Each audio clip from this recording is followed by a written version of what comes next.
Amén. Así como está de pie, por favor, abra su Biblia en Mateo capítulo 7. Y déjeme decirle que esta noche tenemos una conferencia que es muy importante, pero sobre todo trascendente para el desarrollo de nuestra vida espiritual. Y le he puesto por título, Valoremos el fruto. Diga conmigo, valoremos el fruto. Una vez más, valoremos el fruto. Dígale a la persona que tiene a su derecha y a su izquierda, valoremos el fruto. Aleluya. Mateo capítulo 7. Y vamos a darle lectura, por favor, a los versos 16 en adelante. Cuando lo tenga, glorifique al Señor. Dice la palabra de nuestro Dios de la siguiente manera: por sus frutos los conocerán. ¿Acaso se recogen uvas de los espinos o higos de los cardos? Del mismo modo, todo árbol bueno da fruto bueno, pero el árbol malo da fruto malo.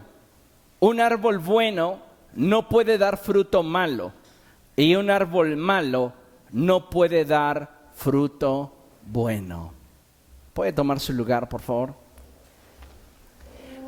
Antes de adentrarnos en la enseñanza, voy a invitar a algunos de ustedes a que pasen aquí al frente. De este lado le pido a nuestra hermana Olivia que pase aquí al frente. También hazme el favor de pasar, Suri, por favor. Acá, nuestra hermana, por favor, pasa aquí al frente. Y de este lado, Laura, por favor, pasa acá al frente. Ven, anda. Disfruta de tus 5 minutos de fama. Bien, ahora voy a pedirle a los edecanes que nos apoyen, por favor. Vamos a probar 4 diferentes frutos. Unos son de primerísima calidad y los otros ya no son tan buenos. Vamos a empezar con la uva. Dale la uva, por favor. Toma la uva. La uva.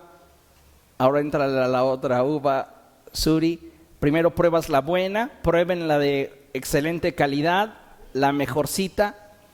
¿Qué tal está? Y ahora vamos a probar la otra, por favor.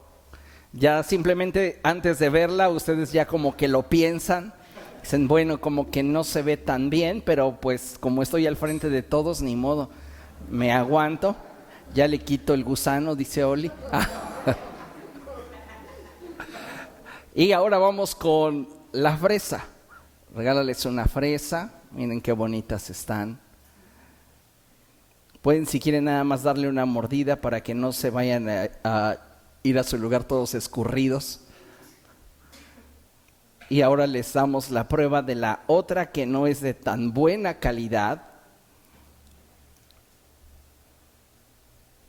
Y la probamos y notamos que sí hay diferencia. Ahora vamos sobre la naranja. Esa es más jugosa, así que no teman ensuciarse. Ahorita les van a regalar unos Kleenex para que no terminen todos batidos. Y probamos la naranja dulce de cáscara delgadita, como dicen por allí. Y después probamos la otra que dista definitivamente mucho de la primera. Ahora ustedes son testigos para la congregación. Si hay diferencia entre un fruto de primera calidad y un fruto de calidad dudosa. Si hay diferencia, si se percibe tanto a la vista como al sabor. Y qué decirlo de la textura, ¿verdad? Al momento de probarlo, de morderlo, también se nota la diferencia. Gracias, pueden pasar a su lugar. Este ejercicio lo hice para que todos nos diéramos cuenta de algo que es evidente. Dice la palabra del Señor, un árbol bueno no puede dar fruto malo, y un árbol malo no puede dar fruto bueno. Al árbol se le conoce por su fruto. La pregunta obligada sería, ¿qué clase de fruto estamos nosotros hoy día dando? ¿Sabe? Hoy vivimos en una sociedad en la cual de alguna manera la gente aspira a la comodidad, al confort, al éxito, pero lamentablemente dentro del grueso de las personas que lo desean, Un alto porcentaje de las mismas no está dispuesta a trabajar por llevar su vida a las condiciones anheladas. Muchos están esperando que la suerte o las circunstancias de pronto les favorezcan y casi como por casualidad de pronto se vean obteniendo lo que desean. Yo no sé cuántos de ustedes conozcan a personas así, pero la realidad es que abundan. Personas que quieren tener una mejor posición económica, pero no están dispuestos a sacrificarse por ella. Personas que quieren tener un mejor estado de salud, pero no están dispuestos a esforzarse por ello. Personas que quieren comodidad, pero no están dispuestos a hacer nada por obtenerlo o alcanzarlo. A veces pareciera que muchos de nosotros aspiramos demasiado, pero obtenemos muy poco de lo que deseamos porque simplemente no estamos dispuestos a invertirnos en aquello que deseamos. Y por este motivo es que no estamos alcanzando los resultados que deseamos. Necesitamos entonces darnos cuenta que si queremos alcanzar un mejor nivel en nuestra vida secular y en nuestra vida espiritual, necesitamos esforzarnos e invertirnos para alcanzar aquello que anhelamos. En la vida cristiana hay veces en las que pareciera que lo que ofrecemos a Dios no es tan importante. Escuche bien lo que voy a decir. A veces los cristianos pensamos que lo que le ofrecemos a Dios no es tan importante como la intención con la que se lo ofrecemos. O sea, para muchos cristianos es más importante la intención que lo que en acciones se traduce. ¿Por qué? Porque viven bajo el concepto de que Dios lo que mira es el corazón. No importa si lo que le ofrezco a Dios es una canción que ni siquiera me sé bien, que no he ensayado y que estoy completamente desafinado. Él ve el corazón. Mentira. Cuando nosotros actuamos de esa forma, si no nos damos cuenta, estamos violentando el texto. Porque cuando la Escritura habla acerca de que los hombres miran lo que tienen delante de los ojos, pero el Señor mira el corazón, el texto aplica a algo muy diferente que lo relacionado con aquello que ofrecemos a Dios. La Escritura lo refiere al punto en el cual Dios está a punto de escoger a un hombre para usarlo para sus propósitos. Y recuerde que cuando Dios elige a Jacob por encima de Esaú, escrito está: a Jacob amé y a Esaú aborrecí. Dice la palabra del Señor que ninguno de los dos niños aún había nacido y Dios ya había elegido a Jacob por encima de Esaú. ¿Por qué razón? Por su propia voluntad y por su soberanía. No había ni siquiera la intervención de alguna obra para que dijéramos, no, es que Dios escogió a Jacob porque era mejor haciendo esto o haciendo aquello. No, sus aptitudes no tenían nada que ver en la elección. La elección era un asunto completamente y llanamente bajo la voluntad y la soberanía de Dios. Pero en este caso, cuando se trata de lo que nosotros ofrecemos a Dios, ¿qué cree? Sí pesa lo que ofrecemos. Sí es importante lo que le das a Dios. Si nos quedamos con la idea, es que Dios mira el corazón y es que la intención de mi corazón de verdad que es llegar temprano, pastor, pero siempre llego tarde. Ahí hay un problema. La intención de mi corazón, mire, le prometo, sí es diezmar, pero es que ya al fin no me alcanza. Ahí hay un problema. No estamos teniendo a Dios como prioridad, sino como una circunstancia en nuestra vida.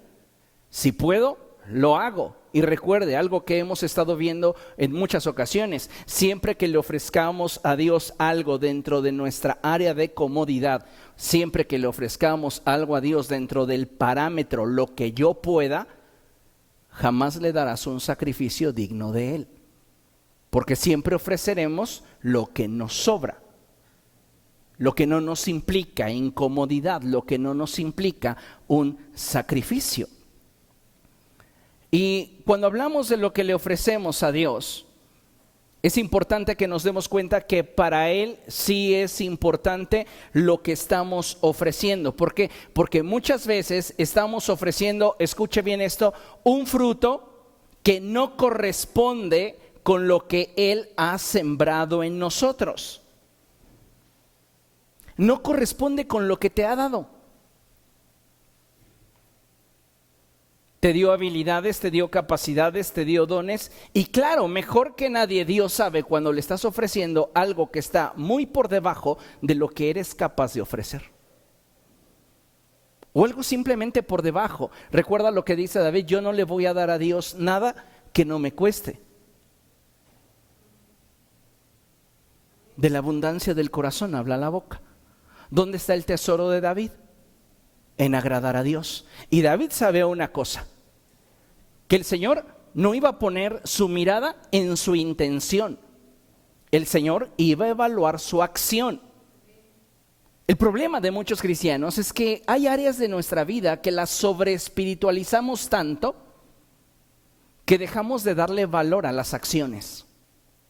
Y como mencionaba, tergiversamos algunos pasajes de la Escritura considerando que lo único que Dios ve es la intención del corazón.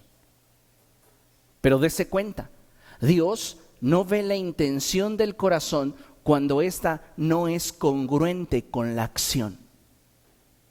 Cuando es congruente con la acción, lo que aflora es la intención de tu corazón.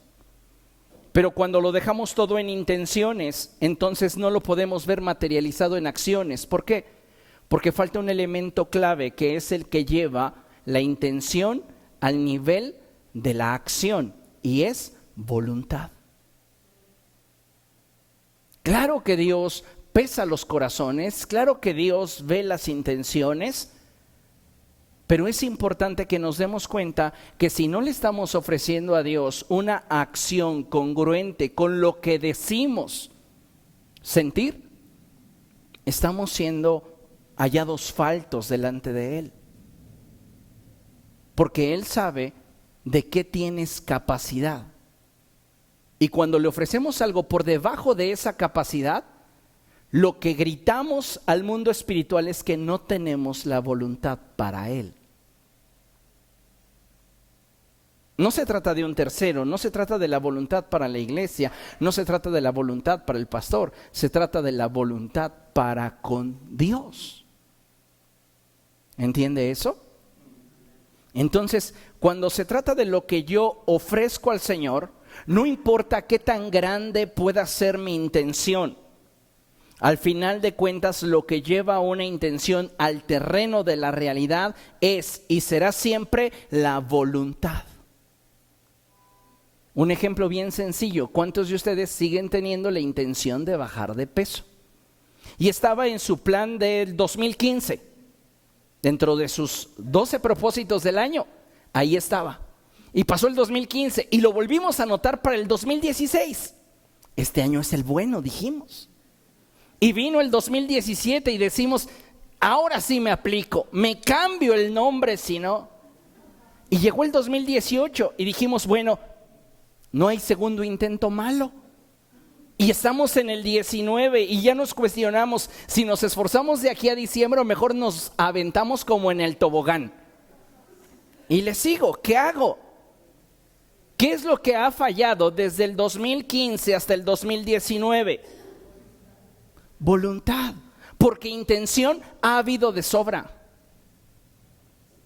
Muchos de nosotros tenemos la intención de agradar a Dios, pero nos falta la voluntad para en realidad hacer cosas que a Él le agraden. Ofrecerle a Él un servicio de mayor calidad. Entregarnos a Él con un aroma grato delante de su presencia. Déjeme decirle que el fruto en la vida del creyente es siempre determinante para poder evaluar dos cosas principalmente. De acuerdo al fruto que tú presentas delante de Dios, se evalúan dos cosas principalmente. La primera es la salud espiritual del creyente. No puede un árbol bueno dar fruto malo, ni puede un árbol malo dar fruto bueno. Al árbol se le conoce por su fruto. Si yo estoy probando un fruto, una naranja, una fresa, una uva de mala calidad, no puedo pensar que el árbol que la produjo era de excelente calidad. Porque el fruto denota en sí mismo la calidad del árbol del que fue tomado. ¿Comprende? Entonces, cada vez que yo le ofrezco a Dios algo, cada vez que me presento delante de Él, es importante aprender a valorar el fruto. ¿Qué calidad de vida le estoy ofreciendo a Dios? ¿Qué calidad en mi sacrificio le estoy ofreciendo al Señor? ¿Lo estoy haciendo de tal manera que sea correspondiente en cuanto a mi potencial y capacidad con lo que estoy dando? Le pongo un ejemplo bien sencillo. Cuando usted diezma, Dios sabe cuánto tiene que multiplicar, porque Él sabe hacer cuentas. Y Él dijo, dame el 10% de tus ingresos, de tus bendiciones, de tus primeras cosechas. No voy a entrar en la discusión teológica de aquellos que todavía creen la idea de que esta era una cuestión de la ley. Póngase a estudiar más la Escritura. Ni siquiera la ley era promulgada cuando Abraham, el patriarca, diezmó.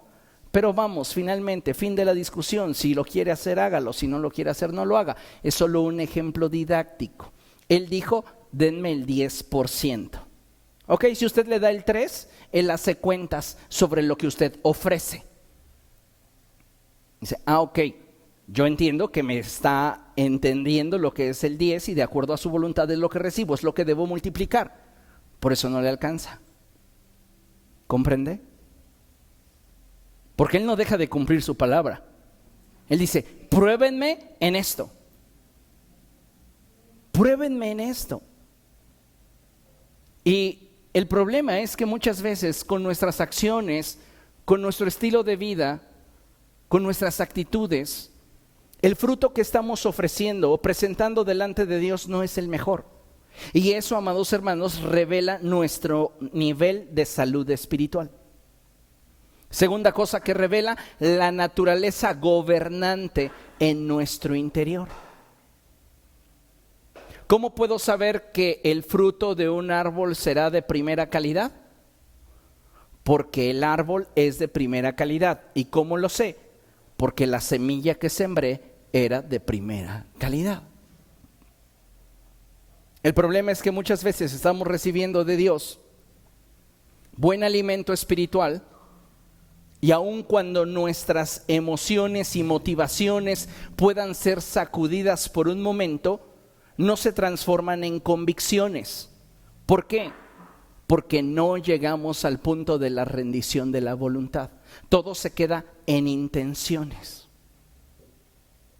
Y entonces lo que seguimos ofreciéndole a Dios no alcanza realmente a reflejar aquello de lo cual somos capaces de hacer, ni aquello que Dios nos ha dado para alcanzar a hacer. Podemos aparentar tratando de fingir que le ofrecemos a Dios lo mejor y en nuestra mente y corazón tener el deseo de que así sea. Pero mientras nuestra voluntad no esté enfocada en materializarlo, no pasará de ser una noble intención. ¿Y qué cree? Las intenciones no le sirven a nadie. Yo tenía la intención de ayudarte, pero vi que ya te ayudaron. Al final de cuentas, no ayudamos. ¿Comprende? Podemos tener intenciones muy loables, muy grandes, pero si esas intenciones no se traducen en acciones, se quedan en la nada. A veces estamos queriéndole ofrecer a Dios una mejor calidad de vida espiritual y la realidad es que no estamos haciendo nada por obtenerla. Simplemente estamos dentro de una rutina y creemos que por ese motivo vamos a alcanzar el cielo, y no es así. En la antigüedad el pueblo de Israel, amados hermanos, creyó que bastaba con tener buenas intenciones, aunque éstas jamás se transmitieran de forma tangible en las acciones que ellos realizaban. Sí, así como se encuentra hoy la iglesia del siglo XXI pensando que lo único que a Dios le interesa es la intención del corazón, así el pueblo de Israel cayó en esa trampa por mucho tiempo. Y el pueblo de Israel pensaba que lo único que a Dios le interesaba era ver su intención. Pero sabe, más allá que las intenciones, cuando hablamos de aquello que ofrecemos a Dios, lo primero que Dios ve son las acciones. Y muchas personas hoy día no lo están considerando. Pues no que no por obras para que nadie se salve, argumentan. Escuche bien, usted mismo lo ha dicho. Si hablamos de que las obras no valen delante de Dios, hablamos entonces de un argumento equivocado, porque nos estamos enfocando en las obras que conducen hacia la salvación. El pasaje del apóstol Pablo en Efesios no habla de otra cosa, sino de la incapacidad de las obras del ser humano para poder ser justificado delante de Dios. No por obras, para que nadie se vanagloríe. No puedes ser salvo por tus obras. Es lo que está diciendo la epístola del apóstol Pablo a los Efesios. Pero no significa que entonces ninguna obra sirva. Pero la palabra de Dios dice allí en el profeta Isaías, si no mal recuerdo, que nuestras mejores obras son como un trapo de inmundicia delante de Dios. Mentira. Mentira aplicada al nuevo pacto. ¿Por qué? Porque es verdad cuando vives bajo el antiguo pacto. Tus mejores obras no te pueden justificar delante de Dios, porque de acuerdo al argumento del apóstol Santiago, el que quebranta la ley en un solo principio es culpable de haberla quebrantado completamente. De allí que ninguno de nosotros pueda ser salvo por los méritos de la ley, porque todos en algún punto hemos quebrantado la ley. Y si quebrantamos la ley en un punto, somos culpables de haberlo quebrantado completamente. Entonces, cuando Isaías dice que nuestras mejores obras son como un trapo de inmundicia a los ojos de Dios, está refiriéndose al mismo tema, al tema de la salvación. Nada de lo que nosotros podamos hacer para ser salvos puede de alguna manera satisfacer las demandas santas de Dios. Porque nuestras mejores obras, nuestra más alta educación, nuestra más grande piedad no satisface la justicia divina. Es despreciable. ¿Por qué? Porque proviene de una persona que está contaminada. ¿Alguna vez usted ha visto en alguna institución médica que para donar sangre no se aceptan personas que hayan tenido hepatitis? Una persona que haya tenido hepatitis no es candidata para donar sangre. ¿Por qué? Por la contaminación que tuvo su sangre. ¿Comprende lo que estoy diciendo? Es el mismo principio que está manejando el profeta Isaías.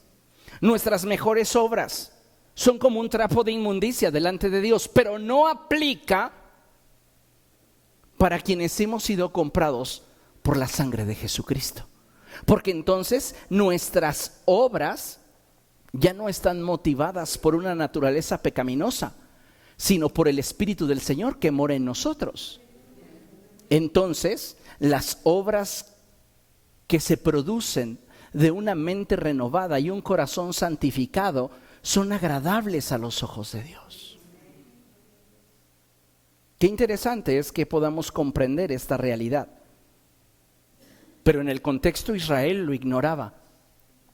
Israel se había conformado a decir, pues mira, con que tú le digas a Dios en tu corazón, mira, quiero ofrecerte lo mejor de mi ganado, y le entregues ahí un enfermito, uno cojo, uno ciego, Él ve la intención del corazón. ¿Cuánto tiempo la iglesia se arrastró? Porque no puedo utilizar el término caminó. No puedo decir la iglesia avanzó al ritmo del reino de los cielos. Recuerde, el reino de los cielos avanza contra viento y marea. Y solo los violentos logran, permítame mi traducción personal, avanzar al ritmo del reino. Solo los violentos pueden asirse de él y avanzar con él. Ahora, ¿cuánto tiempo considera usted que la iglesia literalmente se arrastró bajo el concepto de es que lo que Dios mira es el corazón? Que me comprometí en la iglesia a ayudar en la obra evangelística. Pues, ¿qué quedaste de llevar? comida, pues llévales tortas de frijol. Pero es que yo estaba pensando hacerles unas tortas con un tamal, una guajolota y llevarles para que todos estén contentos, o con chilaquiles. ¿Para qué? Dios va a ver la intención de tu corazón y eso es lo que te debe de importar. Pues sí, ¿verdad? Vamos a llenarla de frijoles, pero ya están medio aceditos, nadie se va a dar cuenta, tú dáselos, pues total es para los hermanos, ¿no? ¿Cuánto tiempo la gente se justificaba bajo el concepto Dios ve el corazón para no dar su máximo esfuerzo? Dios ve el corazón, pues total, tú sabes que, dile al Señor, yo quería hacerlo, Señor, pero tú viste que no pude. ¿Sí realmente no pudimos o no quisimos? ¿Qué es lo que está pasando en nuestra vida? ¿No podemos realmente o no queremos? ¿Qué refleja eso? La naturaleza gobernante en nuestro interior. Recuerde, ¿quién está gobernando? A un árbol de primera, ¿qué lo gobierna? Su genética. A un árbol de dudosa calidad, ¿qué lo gobierna? Su genética. Y la palabra de Dios nos dice a través de la epístola del apóstol Juan, los que son de Dios no pecan. ¿Porque son perfectos? No, porque la genética de Dios está en ellos. ¿Qué es lo que gobierna? La genética. Hay una naturaleza gobernante dentro del ser humano y de acuerdo a esa naturaleza gobernante es el fruto que ofrecemos. Vea lo que dice Malaquías capítulo 1. Vamos a darnos cuenta cómo al pueblo de Israel le interesaba solamente vivir en la dimensión de la intención. Malaquías capítulo 1, verso 6 en adelante. Y dice la palabra del Señor así: el hijo honra a su padre y el siervo a su señor. Ahora bien, si soy padre, ¿dónde está el honor que merezco? Y si soy señor, ¿dónde está el respeto que se me debe? Yo, el Señor Todopoderoso, les pregunto a ustedes, sacerdotes que desprecian mi nombre. Y encima preguntan, ¿en qué hemos despreciado tu nombre? Pues en que ustedes traen a mi altar alimento mancillado. Y todavía preguntan, ¿en qué te hemos mancillado? Pues en que tienen la mesa del Señor como algo despreciable. Verso 8. Ustedes traen animales ciegos para el sacrificio y piensan que no tiene nada de malo. ¿Por qué pensarían eso? Porque lo que para ellos valía no era la acción, era la intención. ¿Por qué los creyentes cada vez llegan más tarde a las reuniones? Porque para ellos no es importante la acción, lo importante es la intención. ¿Llegué? Dios debe de ver que yo tenía ganas de estar en su presencia. Sí, no pude alabar, no pude adorar, pero llegué. ¡Wow! ¿Por qué a esos sacerdotes no les incomodaba ofrecerle a Dios algo mal?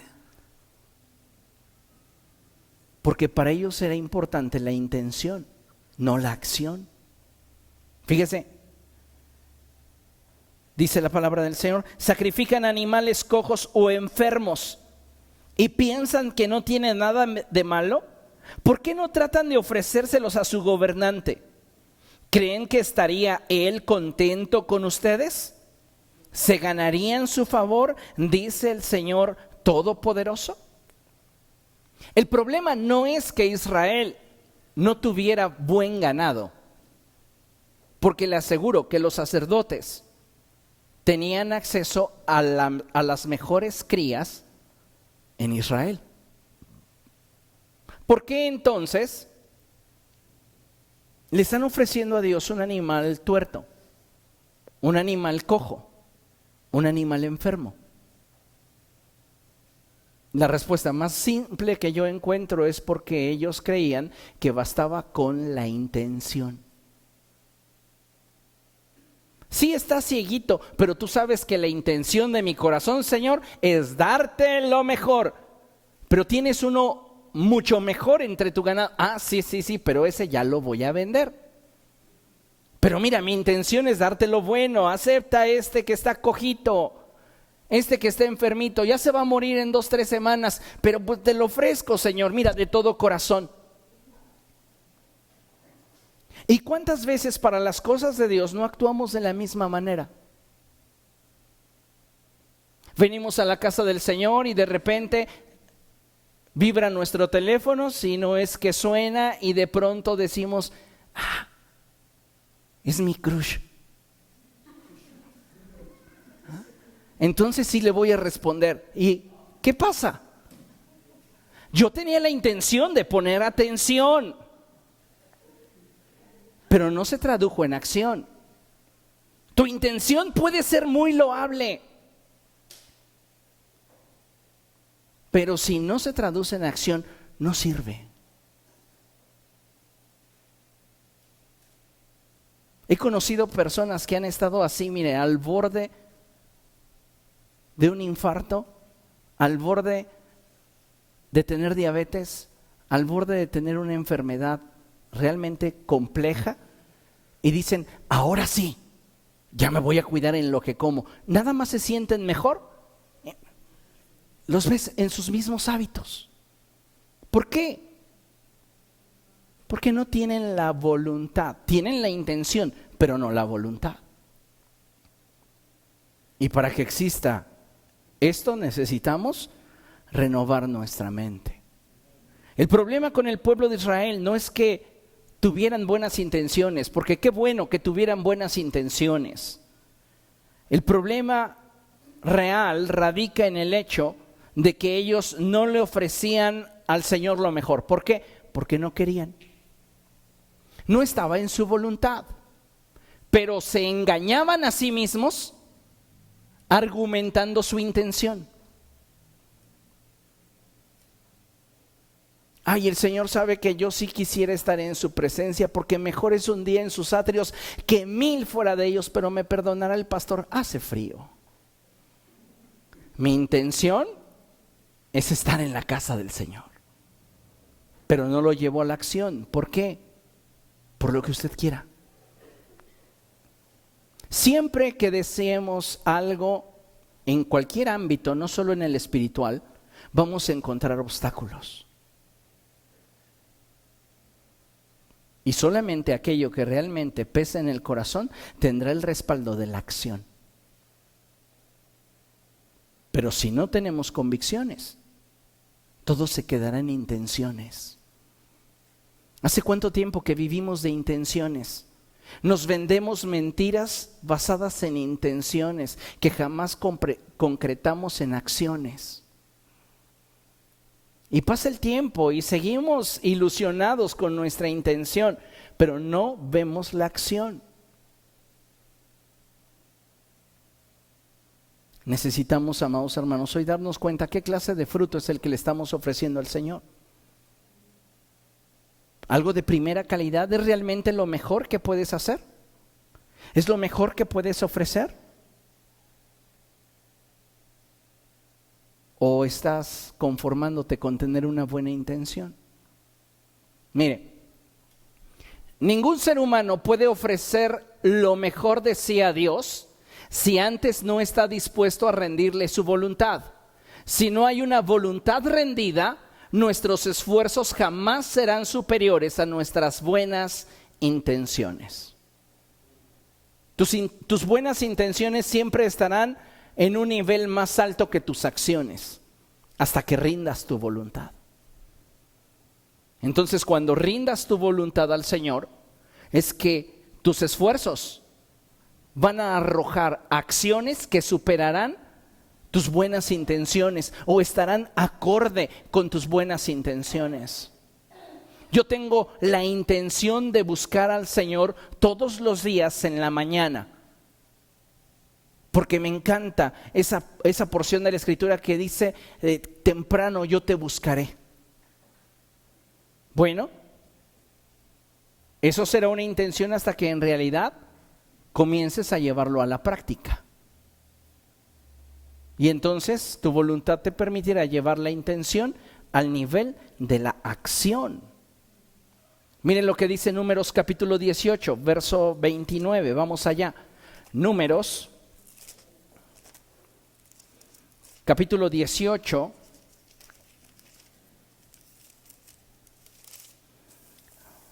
Verso 29. Cuando lo tenga, glorifique al Señor. Dice la palabra del Señor así: de todos los dones que reciban, lea conmigo, reservarán para mí una contribución y me consagrarán lo mejor. ¿Qué quiere el Señor? Lo mejor. De todo aquello que seamos capaces de ofrecerle, Él quiere lo mejor. ¿Cuándo yo seré capaz de ofrecerle lo mejor a Dios? Cuando la naturaleza gobernante en mí me lo permita. Y eso sucederá hasta que yo rinda mi voluntad al Señor. Si yo no le rindo mi voluntad, ¿qué es lo que va a estar siempre manifestándose en mi vida? Pues un fruto que no está de acuerdo con lo que yo soy capaz de ofrecer. Si hiciéramos una encuesta con el grueso de creyentes que llegan tarde a las reuniones, o el grueso de creyentes que no diezman en una iglesia, usted se daría cuenta que tanto su impuntualidad como su carencia en cuanto a mayordomía financiera radica no en una falta de capacidad, sino en una falta de voluntad. Y esa es la realidad. Si fuera algo que nos despertara interés, tendría un poquito más de nuestra voluntad. Pero como no lo hace, entonces le ofrecemos a Dios cualquier cosa. Pero la Escritura dice, si me van a ofrecer algo, ofrézcanme lo mejor. Lo mejor. Véase usted como si fuera un árbol y Dios le está pidiendo fruto. ¿De qué calidad es el fruto que está ofreciendo? ¿Es de la mejor calidad? Usted vio el rostro de nuestros hermanos cuando pasaron al principio. Cuando disfrutaban un alimento de buena calidad, era su rostro de alegría. Con las fresas es muy notable, muy notorio. Probamos una fresa de buena calidad y es rica. Probamos una fresa de mala calidad y hasta cómo se siente. ¿Cierto o no? ¿Qué cara estará haciendo el Señor con lo que le estás ofreciendo? Oh, mi hijo, mi hija, ¿me está ofreciendo realmente un fruto que corresponde con lo que he depositado en él, en ella? Eso me llena de alegría porque me está dando lo mejor de ella, lo mejor de él. O provocamos tristeza y decir, tienes para darme más. Y mira lo que me estás ofreciendo. ¿Así me tratas? ¿Yo que te he dado todo?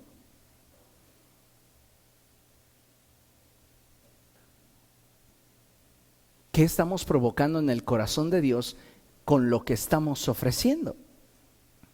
Vuelvo a leerlo, ningún ser humano puede ofrecerle lo mejor de sí a Dios si antes no está dispuesto a rendirle su voluntad. Si no hay una voluntad rendida, nuestros esfuerzos jamás serán superiores a nuestras buenas intenciones. Jamás. De ahí que abunden tantos cristianos con el síndrome del Chapulín Colorado. ¿Se acuerda usted del Chapulín Colorado? Él salía siempre a la acción gritando, no contaban con mi astucia. Y cuando se trataba de enfrentar el problema, sí o no le daba de vueltas. Sí lo hago. No, sí lo enfrento. Y hay cristianos que saben que tienen una responsabilidad delante de Dios y así se la pasan. El Espíritu les dice, hoy es reunión de oración, ¿te preparas? Sí voy, Señor. Me voy a gozar, pero ya estoy consultando la cartelera del cine. Ay, es el Rey León a las 7:30. Tú sabes, Señor, que sí quería ir, pero las criaturas. Y las criaturas se durmieron, ¿eh? Y a veces ni siquiera es el cine, a veces puede ser cualquier otra cosa. Pero nos justificamos, ¿por qué? Porque Dios sabe que la intención de mi corazón era agradarle. Ya no pude. Cuando pecamos, pues es que la carne es débil. Pero mi intención era agradarle. No. Yo creo que usted ya está en un nivel de madurez tal como para saber y entender que detrás de sus acciones hay algo tan fuerte como lo es su voluntad. Nuestra voluntad juega un papel determinante en la calidad del fruto que le estamos ofreciendo al Señor. Y no le ofrecemos la gran mayoría de las veces al Señor un mejor fruto no porque no podamos, sino porque no queremos. Nos ha faltado demasiada disciplina espiritual como para realmente comprometernos y esforzarnos por aquello que queremos alcanzar en Cristo. Nos conformamos con la intención de decir, sí lo hago, sí me esfuerzo, pero no hay acción. Entonces nos estamos vendiendo día tras día una mentira que de alguna manera justifica nuestro nulo avance y estancamiento.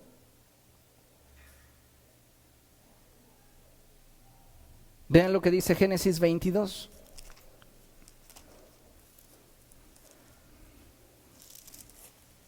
Génesis capítulo 22 a partir del verso 1.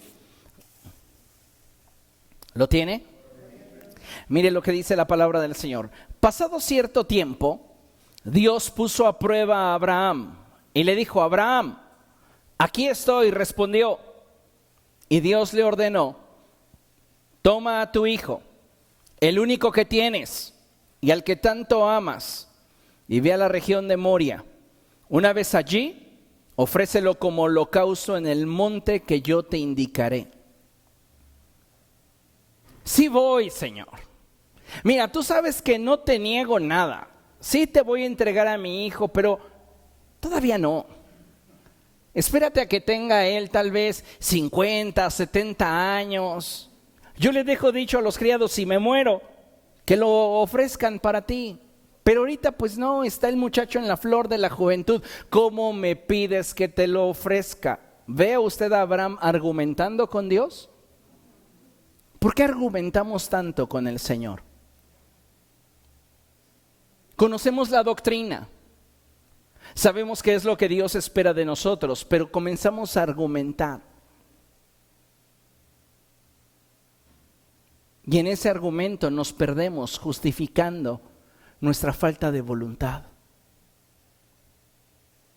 Dios le habla a Abraham claro y le dice: toma a tu hijo, el único que tienes y al que tanto amas, y ofrécemelo en un sacrificio. ¿Dónde, Señor? En el lugar que yo te indique. Pero dirígete hacia el monte que está en la región de Moria. Verso 3. Abraham se levantó de madrugada y ensilló su asno. También cortó leña para el holocausto y junto con 2 de sus criados y su hijo Isaac se encaminó hacia el lugar que Dios le había indicado. Abraham tenía una voluntad rendida al Señor. No demoró en cumplir lo que Dios esperaba de él. ¿Por qué? Porque la naturaleza gobernante dentro de Abraham le impulsaba a obedecer a Dios. El estado de salud espiritual de Abraham era el óptimo. Dios le habló y le dijo a Abraham, y él respondió: aquí estoy. ¿Hace cuánto tiempo que usted no escucha la voz de Dios? ni siquiera para reprenderle, ya no oye la voz de Dios.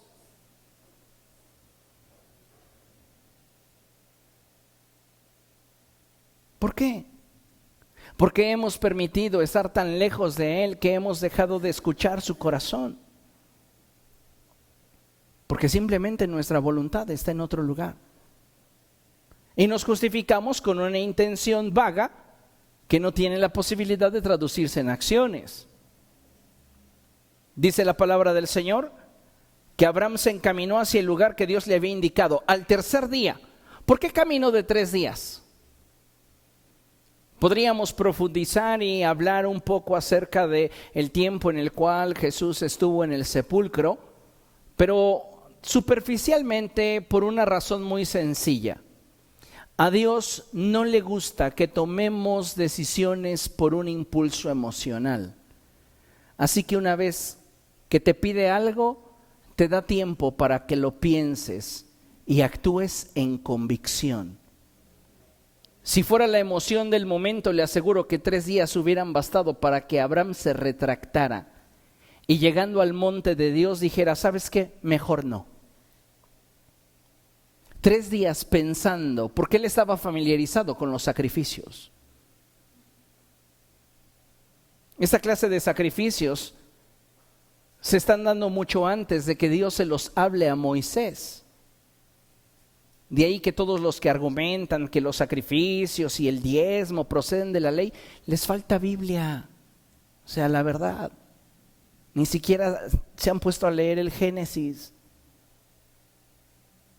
En este caso, vemos a Abraham ya practicando y entendiendo claramente lo que Dios quiere decir cuando Dios dice holocausto.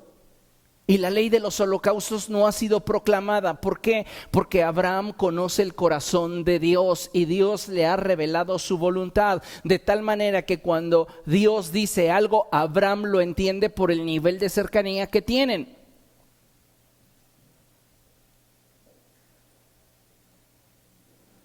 Dice la palabra del Señor que por 3 días Abraham caminó a este lugar que Dios le había indicado. ¿Y qué cree? Todos los días él estaba pensando cómo iba a degollar a su hijo.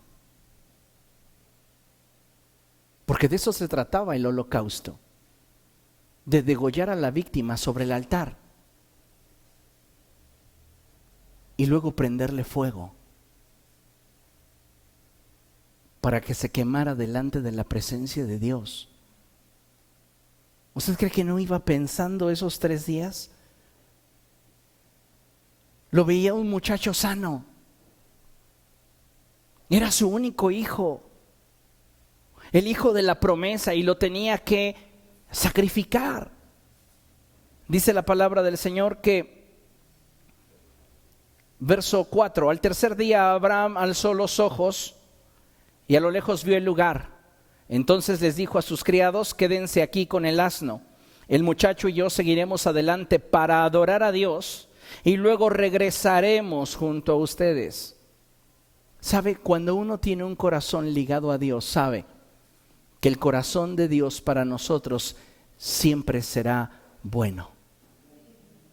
Abraham no habla con pesimismo, no dice y luego regresaré después de haber obedecido a Dios y que me haya arrebatado lo que yo más quería, volveré. No, él es un hombre de fe y sabe que Dios tiene poder incluso para resucitar a su hijo y cumplir su promesa, porque Dios le dijo que en Isaac tendría una descendencia tan numerosa como las estrellas del cielo. Así que Abraham no tiene puesta la mirada en las circunstancias, sino en la promesa. Y proféticamente, lo que abunda en su corazón sale por sus labios: volveremos. Él tiene confianza en Dios. No sabe cómo Dios lo va a hacer, pero tiene confianza en Dios. Pero él no se puede quedar en una intención porque su voluntad está rendida. Y dice la palabra del Señor que Abraham tomó la leña del holocausto y la puso sobre Isaac, su hijo. Él por su parte cargó con el fuego y el cuchillo. Y los dos siguieron caminando juntos. Isaac le dijo a Abraham: Padre. Dime, hijo mío, aquí tenemos el fuego y la leña, continuó Isaac, pero ¿dónde está el cordero para el holocausto? Isaac estaba familiarizado con el sacrificio. ¿Qué cree? Muchos de nuestros hijos no están familiarizados con nuestra doctrina y mucho menos con nuestra fe. Muchos de nuestros adolescentes, de padres que están en la fe, de familiares que están en la fe, están más relacionados con la letra del reggaetón que con la palabra de Dios. Y eso debería darnos pena.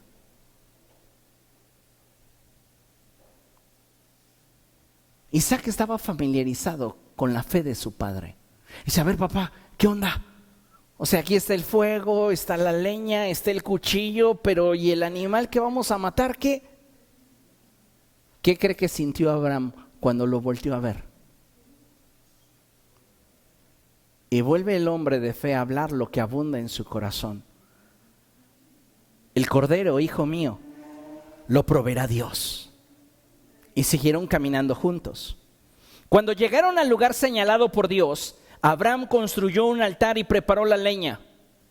Después ató a su hijo Isaac. ¡Sas!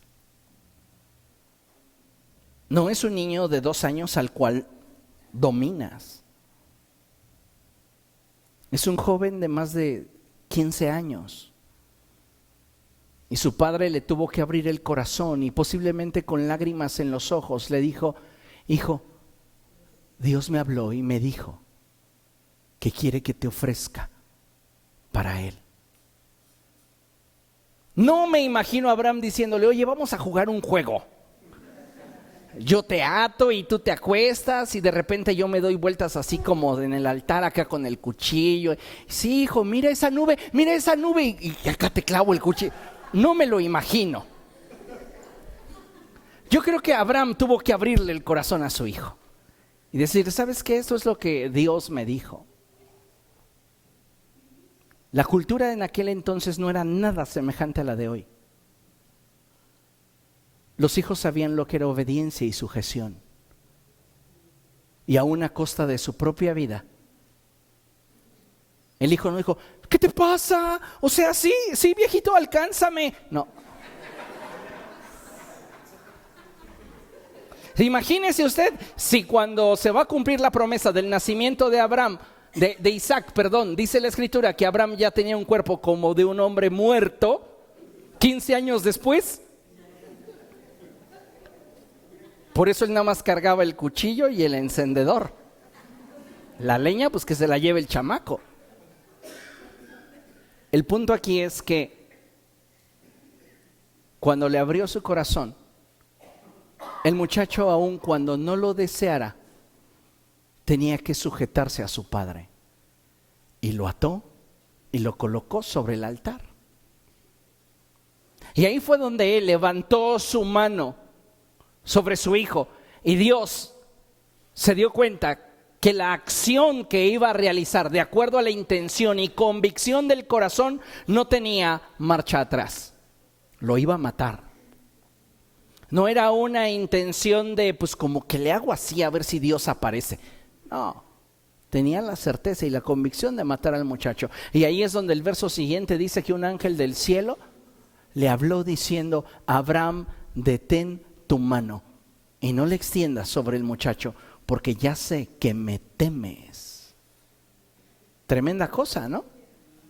Ahora consideremos lo siguiente. Todo fruto en nuestra vida está directamente relacionado con el cuidado y perseverancia que tengamos en nuestra vida espiritual, el cual siempre se materializará en la medida que nuestra voluntad se lo permita. No se va a materializar en tu vida ningún fruto que sea agradable a los ojos de Dios si antes no es carne en tu voluntad. Siempre se va a quedar en el área de tu imaginación, en el área de tus deseos, si no es una convicción dentro de ti. En Lucas capítulo 13, versos del 6 al 9, vamos allá, vea lo que dice la palabra de Dios. Lucas capítulo 13, versos del 6 en adelante, dice la palabra del Señor así. Entonces les contó esta parábola. Un hombre tenía una higuera plantada en su viñedo, pero cuando fue a buscar fruto en ella, no encontró nada. Así que le dijo al viñador: mira, ya hace 3 años que vengo a buscar fruto en esta higuera y no he encontrado nada. Córtala, ¿para qué ha de ocupar terreno? Señor, le contestó el viñador, déjela todavía por 1 año más, para que yo pueda cavar a su alrededor y echarle abono. Así tal vez en adelante dé fruto, si no, córtela. Esta parábola nos revela un diálogo que hay entre el Padre y el Espíritu Santo. La semilla en nosotros es Cristo. Y el Padre dice: he estado buscando en este hijo o en esta hija mía fruto desde hace ya tiempo y no veo que dé fruto. Y el Espíritu Santo intercede y le dice: dale una oportunidad, deja que yo trabaje con él, dale la oportunidad de que yo pueda de alguna manera hablar a su corazón, convencerle. Y si no diera fruto, haz entonces lo que tú quieras. Todo fruto en nuestra vida está directamente relacionado con el cuidado y perseverancia que tengamos en nuestra vida espiritual. A veces lo que más estamos descuidando en nuestra vida es lo que más deberíamos cuidar, nuestra vida espiritual. La tenemos descuidada, la tenemos abandonada. Y esto no es algo que agrade a Dios. Deberíamos día con día proteger y cuidar nuestra vida a fin de que ésta pueda tener las condiciones más óptimas para que pueda dar el mejor fruto. Recuerden lo que acabamos de leer en la Escritura. Dice la palabra del Señor: déjela todavía por 1 año más, para que yo pueda cavar a su alrededor y echarle abono, limpiar la tierra. Tal vez hay piedras, tal vez hay obstáculos, hay cosas que están impidiéndole dar lo mejor de sí. Dice el Espíritu Santo: tal vez las circunstancias que ha atravesado no han sido las óptimas, sino ha tenido la madurez para darse cuenta en la posición en la que está. Dame la oportunidad de seguirle convenciendo. Cada día que vivimos es una oportunidad de Dios para mejorar, para darnos cuenta que el fruto que estamos ofreciendo no es el que se está esperando de nosotros, puesto que se nos ha dado mucho más.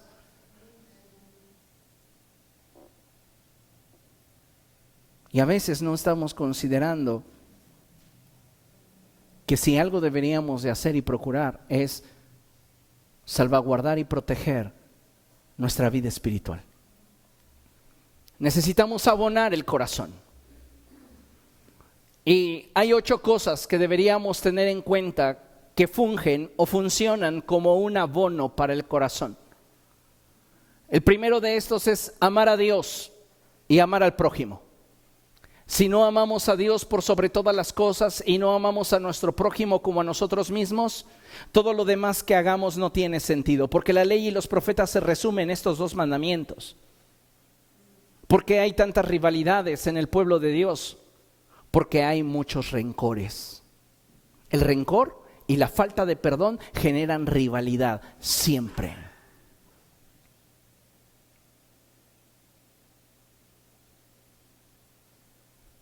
Acab no toleraba a Miqueas.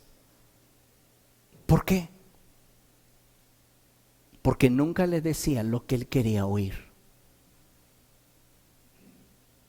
Y eso generaba en él una rivalidad. Hay muchas situaciones que se viven dentro del cuerpo de Cristo, y muchas de ellas ni siquiera por situaciones que son realmente importantes o trascendentes.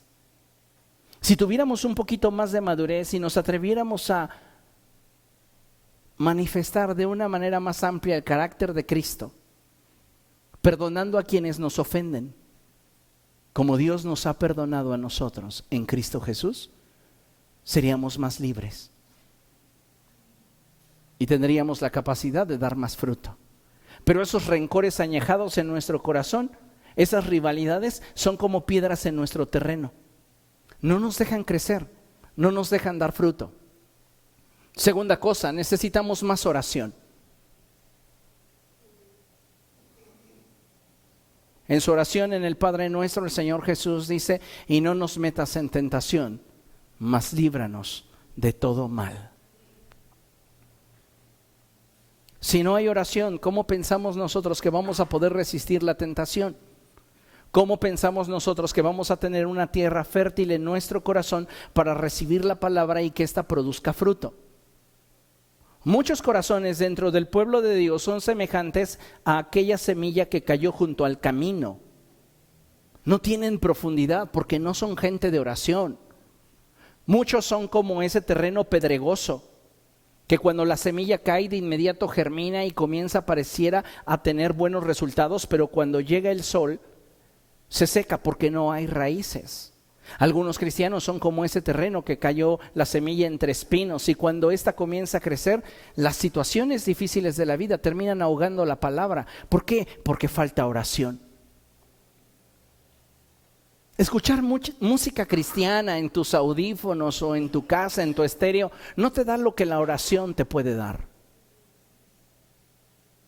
Necesitas oración para abonar tu corazón, y entonces recurrir a la palabra escrita y venir y escuchar la palabra de Dios, el rema de Dios. Esto es importante, muy importante, porque cuando nosotros no estamos expuestos a la palabra de Dios, ignoramos lo que en el corazón de Dios está latiendo por cada uno de nosotros. Lejos de mencionar congregarnos, porque la palabra de Dios dice ciertamente no dejándonos de congregar, pero el término congregar tiene que verse en el sentido amplio de la palabra expresada en el griego, de la expresada también en Hebreos, en el Salmo 133. Mirad cuán bueno y cuán delicioso es habitar los hermanos juntos y en armonía. No es nada más estar en un mismo lugar, porque muchos dicen: pues ya me congregué, aunque no saludaste a nadie, aunque no abrazaste a nadie, aunque no oraste por nadie, tú dices: yo me congrego. No, no estás realmente congregándote, porque congregándote tiene que ver con tener comunión fraternal. Y sabes, deberíamos de interesarnos más los unos por los otros, no a manera de morbo, no a manera de chisme, pero sí interesarnos legítimamente, sin esas preguntas capciosas de: ¿por qué últimamente te he visto así como con tu cara alargada? Cuéntame, ¿tienes algún problema? ¿Por qué no mejor nos acercamos y decimos: últimamente te he notado un poco triste, déjame orar por ti? No necesito saber nada, Dios lo sabe todo, pero mostrar ese interés. No, que lo haga el pastor. Sí, claro, con la tremenda fila que se me junta, dame chance. O sea, deberíamos entender que no puede decirle: el ojo a la mano, no te necesito. Todos necesitamos de todos, y eso se da en la comunión fraternal. También necesitamos, para abonar el corazón, el ejercicio de los dones. ¿Qué dones espirituales tengo? Ninguno. Entonces estás viviendo en el bautismo de Juan, donde lo único que recibiste fue el perdón de tus pecados.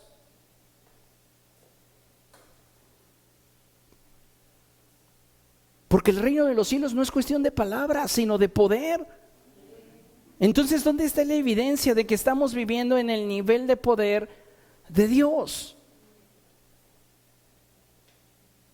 Todos nosotros, sin excepción, los que hemos creído y confiado en Cristo Jesús para salvación y lo hemos puesto a Él como Señor, deberíamos ya haber experimentado el bautismo en el Espíritu Santo y fuego, y como evidencia del bautismo en el Espíritu Santo y fuego, tener por lo menos un don sobrenatural.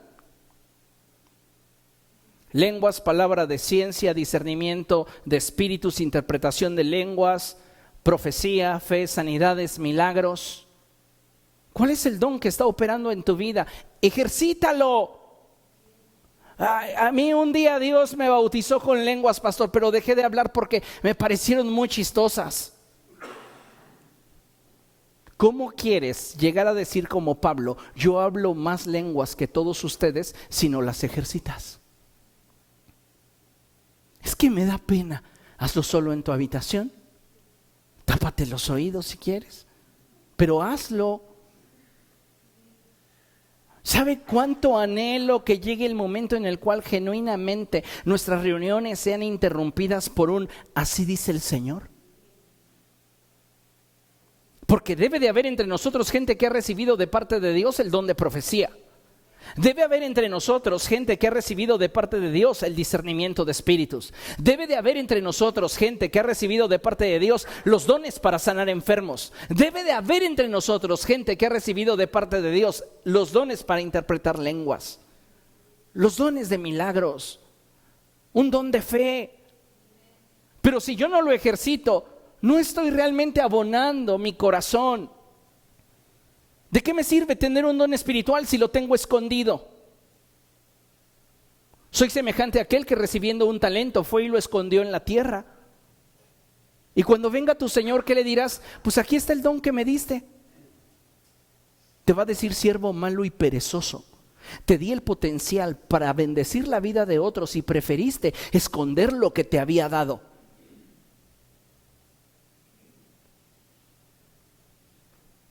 Necesitamos servir. ¿Sabe qué experiencia tan hermosa es la que yo experimento cada vez que me toca visitar las iglesias de la asociación que están en el Estado de México? Allí en las zonas rurales, donde ya el GPS no te marca ningún camino. Y entonces ya tengo que pedirles que me encuentren hasta donde llegue el GPS y de ahí ellos me guíen. Pero ¿cuál es mi experiencia? Ver a toda la iglesia servir con alegría. Las mujeres, ataviadas como de costumbre, tal vez cargando a sus niños en un rebozo, pero moliendo el maíz para las tortillas o moviendo la olla para el guisado. Y no solo las grandes, también las jóvenes. Y todos los hombres trabajando. Y todos con alegría. Porque es para Dios. Nadie está pensando en, ay, voy a impresionar al pastor. No, nadie está pensando en eso. Es para Dios. Y lo hacen con alegría. Y sabe, no todos viven cerca de la iglesia. La gran mayoría de ellos, para llegar a la reunión, se tienen que desplazar de pueblos aledaños que están a 40, a 1 hora, hora y 20. Un día platicaba con un hermano y me decía: yo soy el que vivo más lejos de aquí de la congregación. Ah, sí, hermano, ¿qué tan lejos vive? Pues mira, allá donde ves a Lucecita del Cerro, bajando del otro lado. Hoy para la reunión de la mañana que tuvimos oración, decía él, a las 8 de la mañana. Yo salí de su casa a las 4, pero vengo gozoso. Porque nos vamos a reunir a orar. ¿Qué le estoy ofreciendo a Dios cuando mi reunión es a las 7:30 de la noche y llego a las 8:15? Es a las 11:30 de la mañana y llego a las 12. Ay, el pastor debería hacer una reunión a las 3 de la tarde. Oiga.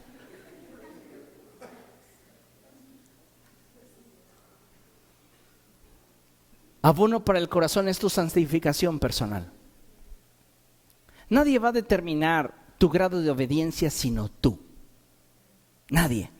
Nadie va a estar a tu lado diciéndote no lo hagas, sino el Espíritu Santo que te está trayendo convicción. Y tú decides. ¿Comprende?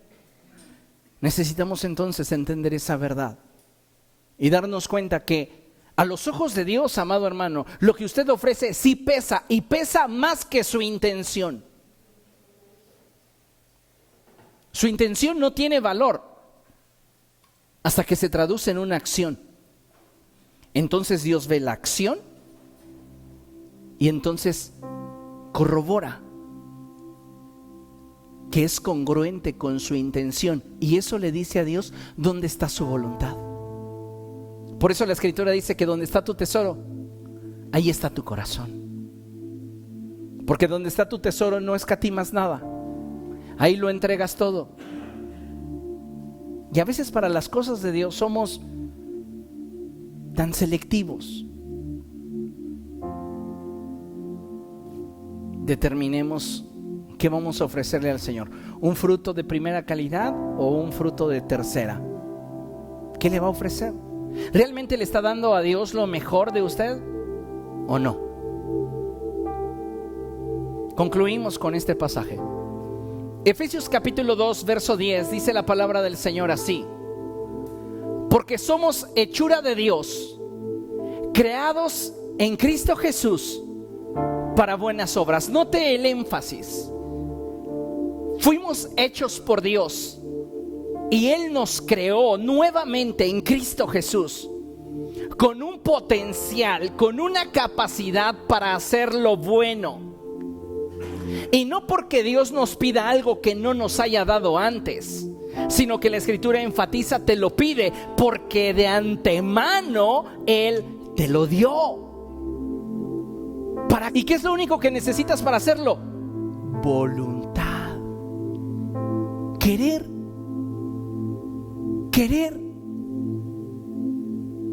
Por eso siempre que hablo de temas financieros con ustedes les digo, es que si Dios te da, es porque te va a pedir. Y si te pide, es porque ya te dio. Lo mismo sucede en este sentido. Dios quiere que le ofrezcas un sacrificio agradable a Él, que le ofrezcas un fruto que sea agradable a Él. No te está pidiendo que hagas un pase mágico y aparezcas de pronto un fruto agradable cuando Él no te dio nada. Él ya lo puso en ti y lo único que quiere es que tengas la voluntad para ofrecérselo. Amén. Póngase de pie y vamos a dar gracias.